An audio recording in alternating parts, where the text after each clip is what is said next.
we often find it when we onboard a new customer and we find a lot of kind of lackluster best practices or things that are missing or lacking. And of course, it's the former MSP to blame. So, unfortunately, I think in this industry, there's a lot of MSPs that are behind the curve. And in this video, I want to talk a little bit more about the things that we find and maybe hopefully some solutions to help level up everybody in the industry so that we all kind of hold the line and deploy these best practices to keep organizations safe.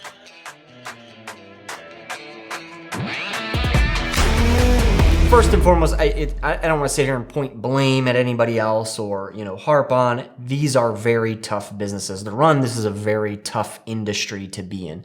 And I think oftentimes it's a lack of resources, right? There's just not enough time in the day. There's just not enough team members to handle all of the reactive work that we all have to do alongside all of the proactive work that we should be doing. But nonetheless, some of the things that we often find, we've seen MSPs who are not really handling patching. We've gone into organizations and they're 2 years behind on patches. And that was clearly listed on, their invoices as, hey, this is a part of the services that they should have been providing, and they don't. Backups, I think, is another area that are often lackluster, right? And I think on this one I often see what I feel is the provider, the IT shop is saying to themselves, well, let's go in with a cheap, affordable solution, maybe not the best solution, right? And they're kind of doing their customer a disservice. I think it's important to go to the customer and say, look, here's the lay of the land. What's important to you on a backup and disaster recovery platform, right? Do you feel the need of, if Susie in accounting smokes a file or folder, should we be able to go back to 9 a.m. this morning, or is it okay if we have to go back to last week or last night, right? Versus maybe that hourly snapshot. And then on a recovery time objective, right? Hey, Mr. Customer, is it important that if you guys go down, if, the shit hits the fan, would you like to be back online tomorrow or later this week? Or would you like to be back online within an hour, right? Which is most important to you?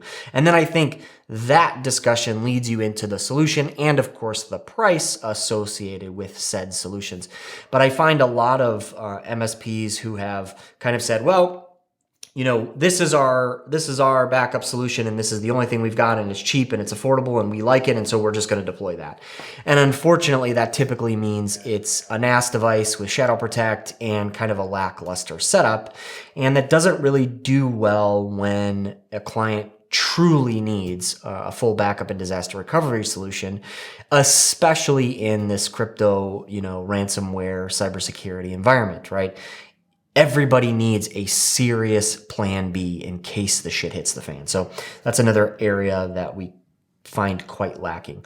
Another one is really cybersecurity, right? I often have the conversation, hey, how do you feel about your cybersecurity protections with your current provider, right? And the answer is often, well, we've got antivirus and we've got a firewall, right? And that just isn't cybersecurity protections, right? And that kind of, again, leads me to the current provider to say, why is it that they're not providing solutions and education and understanding when it comes to cybersecurity, right? Things like two-factor authentication, cybersecurity education and awareness, right? All of these different layers that I think most, if not all, businesses should have.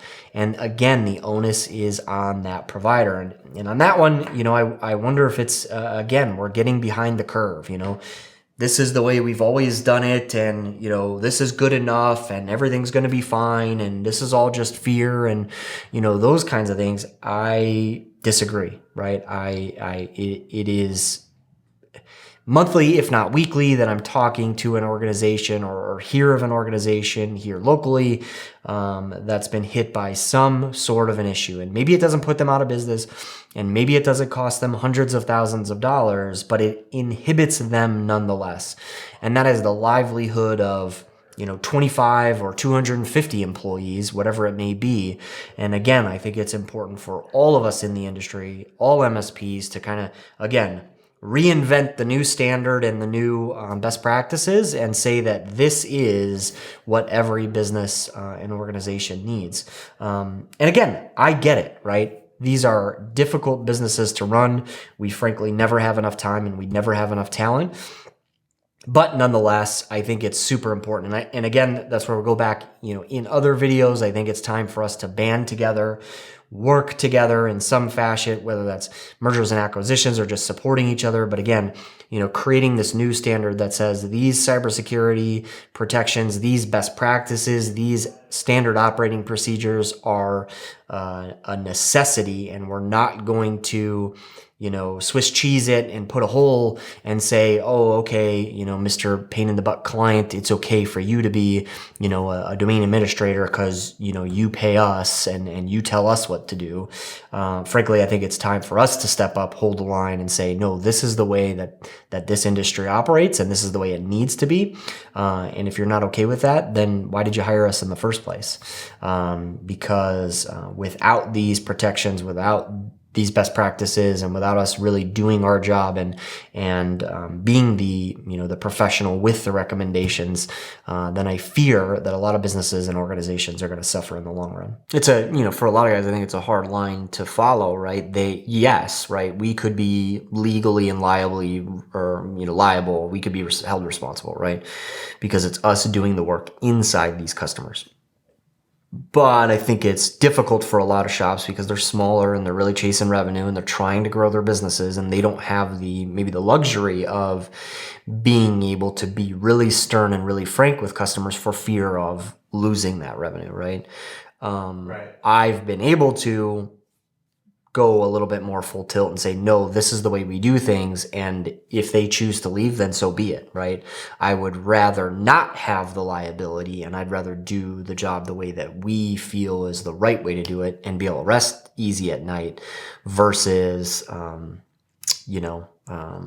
bending on kind of our rules or our best practices. What is the risk in some of this stuff? As much as we try and hold the line across all customers, across all industries, everything else, there are some use cases and some scenarios where it makes sense to adjust kind of the standard rules, right?